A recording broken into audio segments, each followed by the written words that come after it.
Hello, everyone. So for our class number 7 presentation, we were doing our introducing different versions of Cinderella by Netta and Renee. So a little outline of how this presentation is going to go is first, I'll talk a little bit about the overview of the Cinderella lesson. So I'm going to give an overview of kind of like the lesson plan and the lesson structure for the Cinderella. Then we're going to go on to the synopsis of all the blue boxes within our website.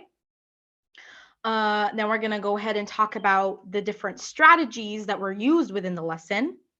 Then we're going to go and connect it to the EL and CLDE students, kind of connecting how the lesson plan toward their own needs.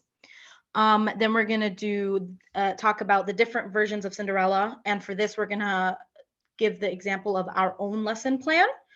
And we're going to talk about the PSYOPs and all that kind of stuff. Then we have a Google form quiz, and it's like a QR code and a link. So then at the end of this presentation, you guys can just go there. It's just 3 questions, super easy. And then at the last slide is our resources that we used. So first things first, the overview of the Cinderella lesson. So within our materials, we were given a series of 5 lessons, and I'll talk about that more when we go into the synopsis. But for the main portion of the lesson, this was the structure, and it had this activity 1A. So here it talked about context clues, and they did a little pre-teach. And so this is where the teacher kind of pretends that the students are detectives, and they're looking for clues and hints to solve the mystery behind the meaning of their vocabulary word. Then they go through pre-teaching vocabulary. And then this is where the teacher asks the student if they know the definition of the word they are given, right? And if they do not know the definition, then they will give them the definition, and they're going to kind of, they're going to do like a think aloud where they kind of use the context clues and kind of figure out the definitions of them. Then the students will go into groups and talk about like an example sentence. And then it goes on to the interactive reading portion. This is part 1, part 2. So for the first one, the teacher gives the student a list of the vocabulary words, and then the teacher will read the story or the passage, and then the students will check off the vocabulary words that they hear, and they will have the text and the checklist with them as they do this. And then after they do that, the teacher will ask kind of comprehension questions as she goes along with the reading the book, focusing a lot on those vocabulary words. And then the teacher will go along and do where the students then reread the story. And then they're given another worksheet or another kind of like graphic organizer with questions that they need to work on.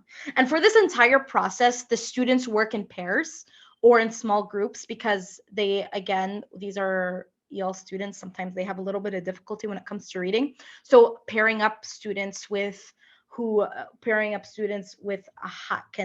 students who can read and the students who are struggling together will help a lot with that. We'll talk about the synopsis here, the standards and alignments to Common Core standards for the state of Minnesota. They seem to align pretty well with the state of Colorado as well, as we found.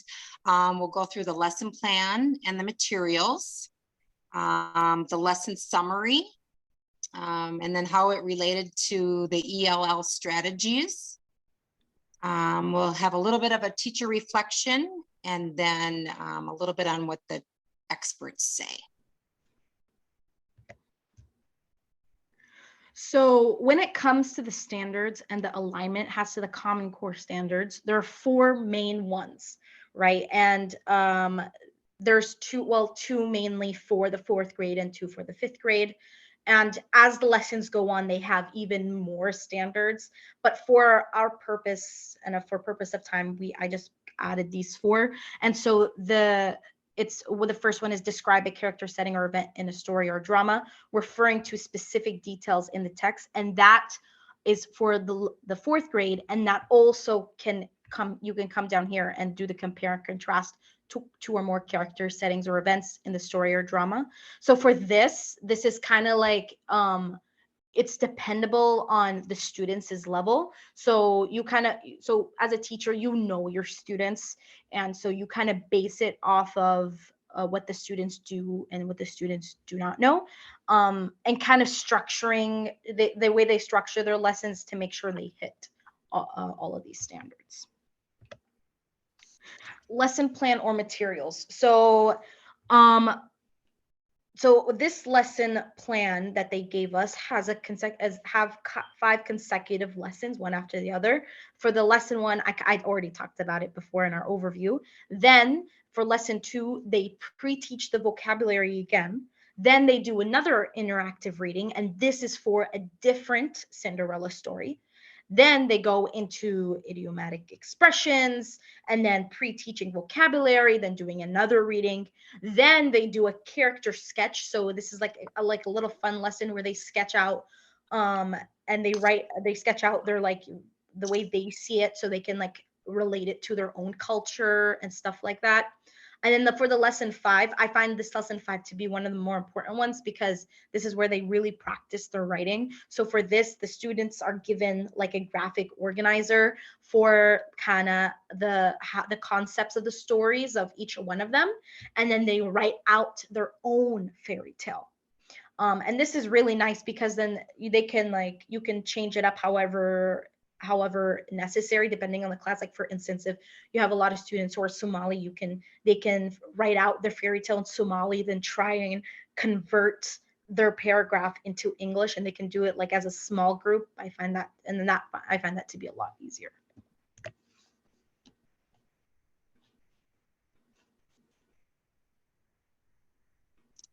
Within the classroom clip, the teacher introduces the characters, Cinderella, and they shred the different versions of the story. The teacher reflected the cultures of the students within her classroom. Within the box, it talks about different things to watch for that the teacher did, such as clearly stating lesson objectives, reviewing previous lessons, cultural responsive instruction, and building upon students' background knowledge. Related ELL strategies, reading comprehension strategies for ELLs. Important are oral language development for ELLs. It's strategies for helping them strengthen their oral language skills and confidence in front of the class. Some different things we talked about was like partner talk or think, pair, share. It's a simple way for students to process their thoughts, often in 2 separate languages. In think, pair, share, or partner talk, students are given think time to reflect on a question silently. They have time to process the question and their language, and then they can convey the answer. And then they can discuss the answer with a partner and have the opportunity for increased interaction. And then the teacher can come back and monitor kind of what was shared between the students. To use it, you need to ask a thought-provoking question for your class. Give students some time to think about the question on their own, and give them time to respond. Have students share their thoughts with a partner. This gives them time to check out their answer, to compare, kind of also get their peers' thoughts on it. And then ask students to share their thoughts with the whole group. And then this kind of serves as an accountability. Next is graphic organizers. There's many types of graphic organizers, but it's strategies for using graphic organizers such as Venn diagrams with ELLs. There's other organizers that facilitate ELL's comprehension through visual illustration, terms and vocabulary, and then the relationship kind of all between them. It helps improve students' reading comprehension, which can be challenging but necessary. visuals that illustrate and allow ELLs to better understand the material while learning kind of the important vocabulary. They're best used in small groups. They're best used when introducing new ideas. An example of a graphic organizer just is a KWL chart. It's a what I know, what I want to know, and what I learn. There's so many different kinds, but that is one. It activates prior knowledge or builds background.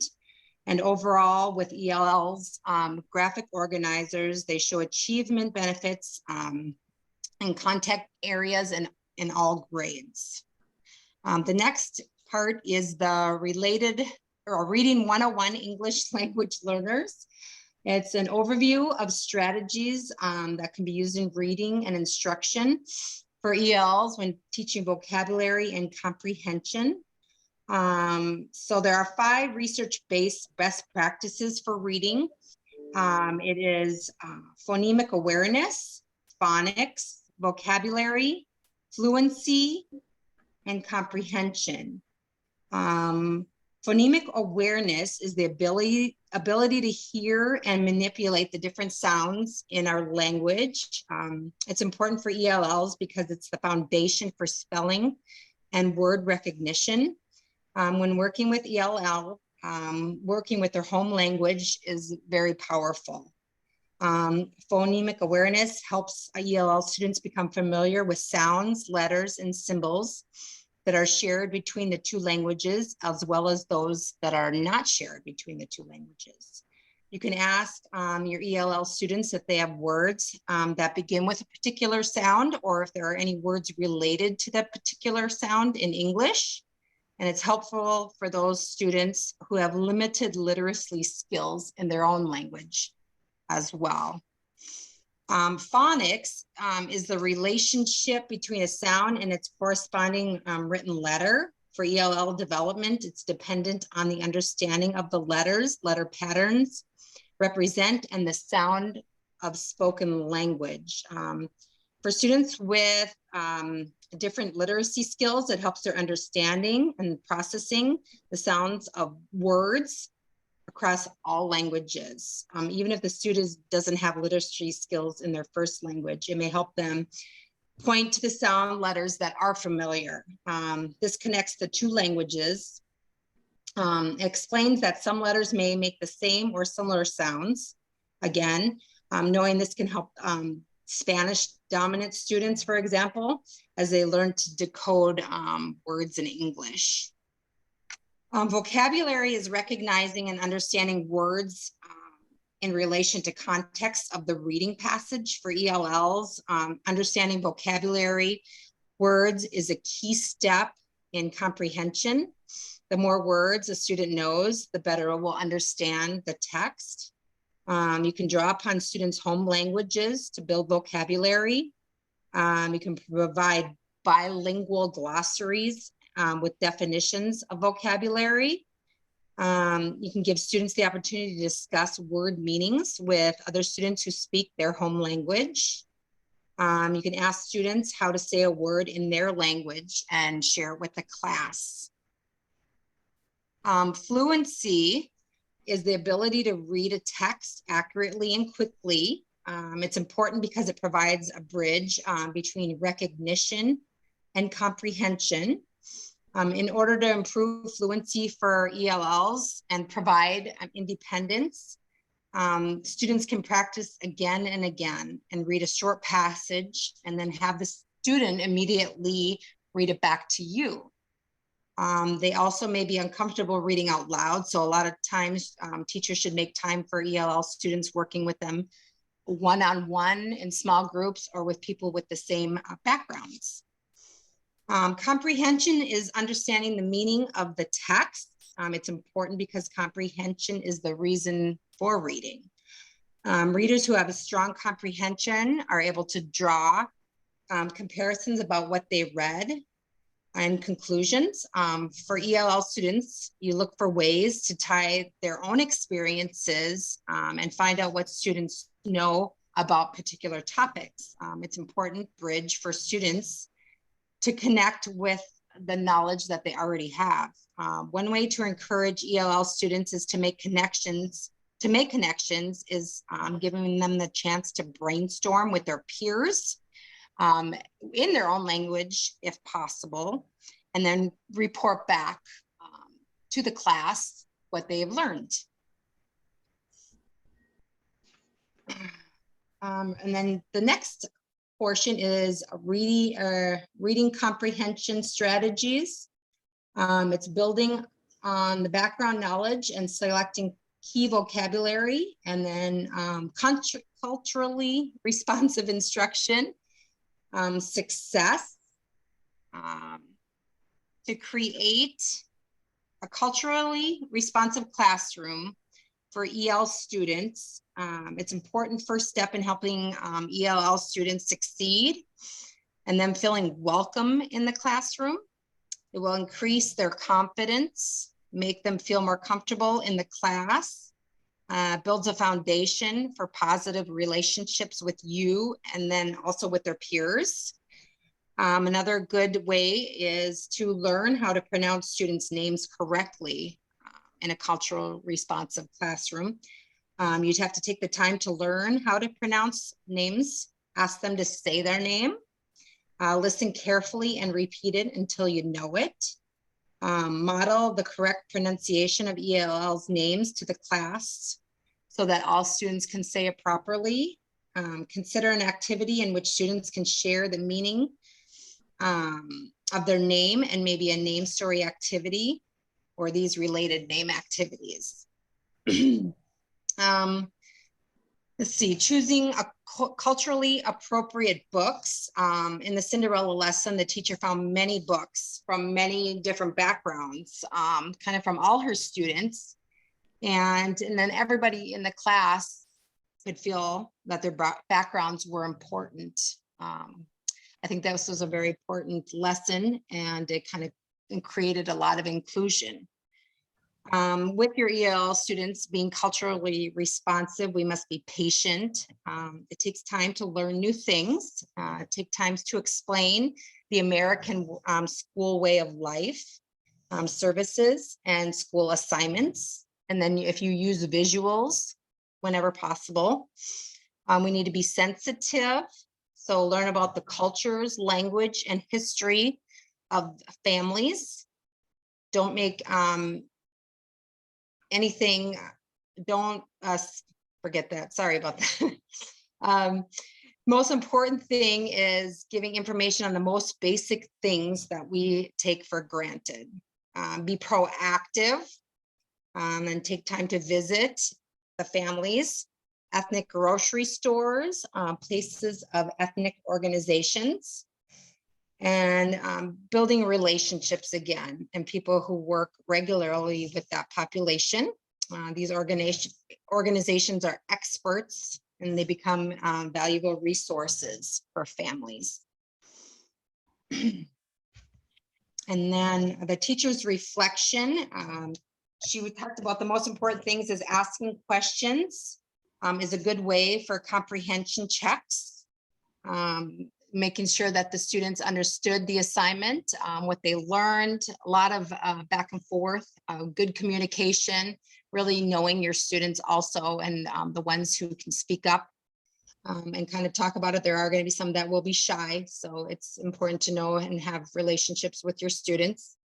She also talked about understanding the common core of what your lessons are. That's a very important. And using the strategies for EL students in that common core. And then she chose all the different versions of the Cinderella story very carefully based on the students in her class.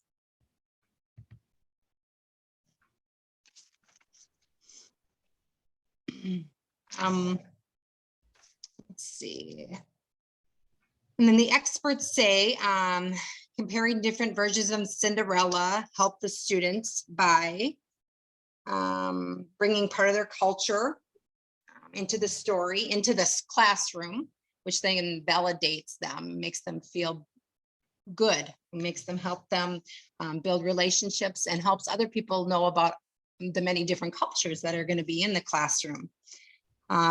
Celebrate and comparing traditions. So in the Cinderella books, there might be different things in there that the students can ask questions more in depth about certain celebrations that they may have, or cultural traditions that are represented in the books. And then it's the same story, Cinderella, with different cultures all intertwined.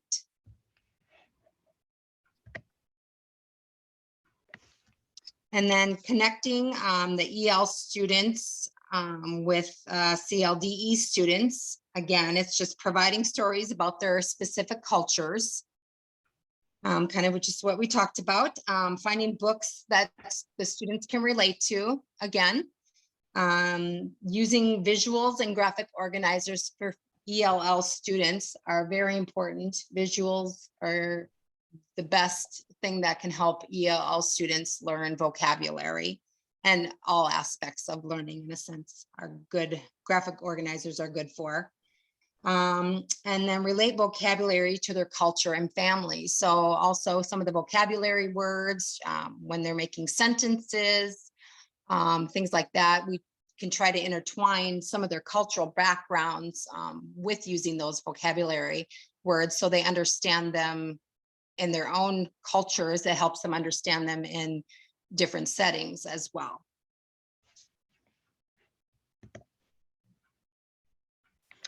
Okay, teaching the different versions of Cinderella. And for this, we're going to be using our lesson plan. So for our lesson plan, I'm going to focus a lot more on the PSYOPs for this section, so we can have like a full understanding. So we just came up with an ELL learner who was in 4th grade. And we just talked a little bit about her and stuff like that. And the main Common Core standard that we're focusing on was referring to details and examples in a text when explaining what the text says explicitly and when drawing inferences from the text. And then for this, when we look at details and examples in a text, we provided a graphic organizer with the context clues, and we focused a lot on like vocab terms. So here, that's some modifications. And then here, if you see down here, we both kind of highlighted a little on yellow. That's for SIOP 1 lesson preparation.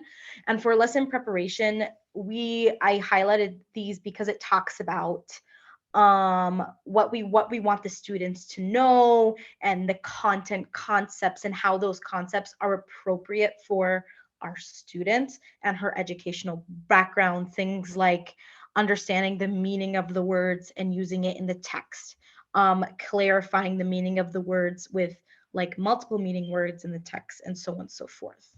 And then here in green, this is for SIOP number 2, which is building background. And we build background when we link the pictures. So within the story, there are like pictures and stuff that she's seeing, and those kind of like materialistic materials that she finds, and we're taking that and connecting it to the story, and we're connecting it also to the standards, right? And we're kind of building that background because like she built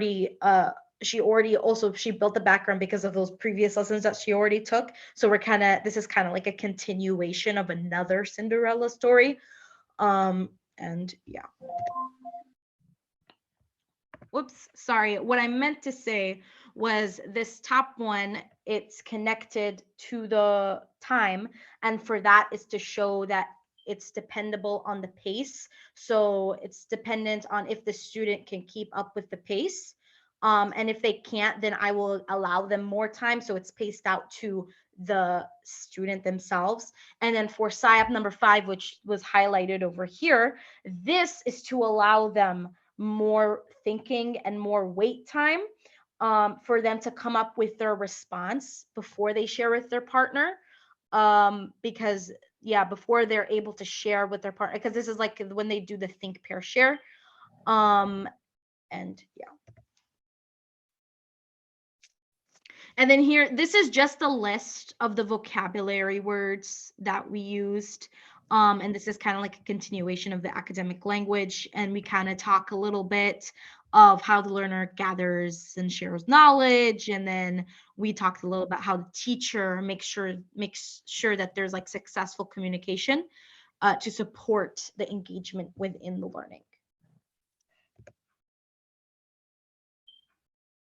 Yeah, and then here, this is the materials that we use. So I made this graphic organizer. So these are the words that I want them to understand. This is the sentence and I also highlighted the word. So this is the sentence, or these are the sentences right beneath that word that that's in the actual story. And then I want them to write an example sentence. And then here I show, because this is the 2-page, because I believe it's 9 words that I want them to go through. And then here, this is a vocabulary recognition test. And this is something that Renee did beautifully. She made this nice little mini quiz that the students can do. Hopefully that it will take them 5-10 minutes to finish. And just to see if they understood kind of what we were talking about, and if they understood the lesson and the words. And we also did it too, just because you're in a different context, not just with the Cinderella story, kind of putting it in with some other sentences that weren't related to necessarily Cinderella. Right. And then here, this is where this is our kind of instructional procedure. And so that we have like our attending cue, anticipatory set. We kind of ask a lot of questions. And then down here, I kind of highlighted that for SIOP number 4. And this is because I'm asking the students a variety of thinking questions to kind of promote a higher order of thinking throughout the lesson. So these are questions that they'll be thinking about while I'm teaching the lesson.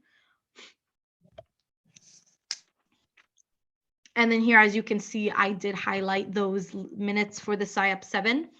And then for the SIOP 3, I highlighted the vocabulary instruction and modeling, and the guided practice. I did all 3 of those because during all those times, I'm modeling with my hands and on the whiteboard what I want the students to learn and kind of what I want them to do. And I'm also so while I do this, I'm using the think aloud technique. So I'm putting myself in the shoes of the student and kind of like walking through what I want them to do. And I kind of use this process to help them with the definitions. So it's kind of like I model, okay, so first thing I'm gonna look at that word and I'm gonna read the sentence. I'm like, okay, I'm gonna reading the sentence, approached, what does that mean? And then I kind of think out loud, and then I say, oh, it has to mean this, and then I write out the definition, and then I write out an example sentence, and then the we do portion. For that portion, I kind of say, okay, we're gonna do this together, and I'll kind of add the students within that instruction. And then this highlighted in red, this is where the students are using like the worksheet activities to kind of integrate all the language skills. And this is where they learn the reading. So for the reading, they're reading the given sentence. For writing, they're writing their proposed definition and they're writing out the example sentence. They use their listening. So they're listening to the teacher as they guide, and they're also listening to their peers during the think, pair, share. And then they also do speaking. So when they present to the teacher or when they're presenting to their peers, kind of what they know or kind of what they learned.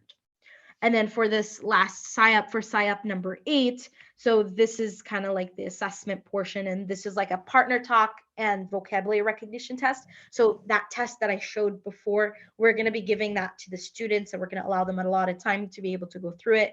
It's kind of to see if they met the lesson objective. And yeah, and then this is our closure. We'll be asking just a couple like more comprehension questions, get them thinking before they go. Here at the end, we did a little quiz just to check your understanding. All you have to do is scan the code, and I think there's 3 questions in there, and just see what you know, what you remember. Hopefully you got something from our lesson. And yeah, thank you. Thank you very much. And then this is just a list of our resources. And yeah.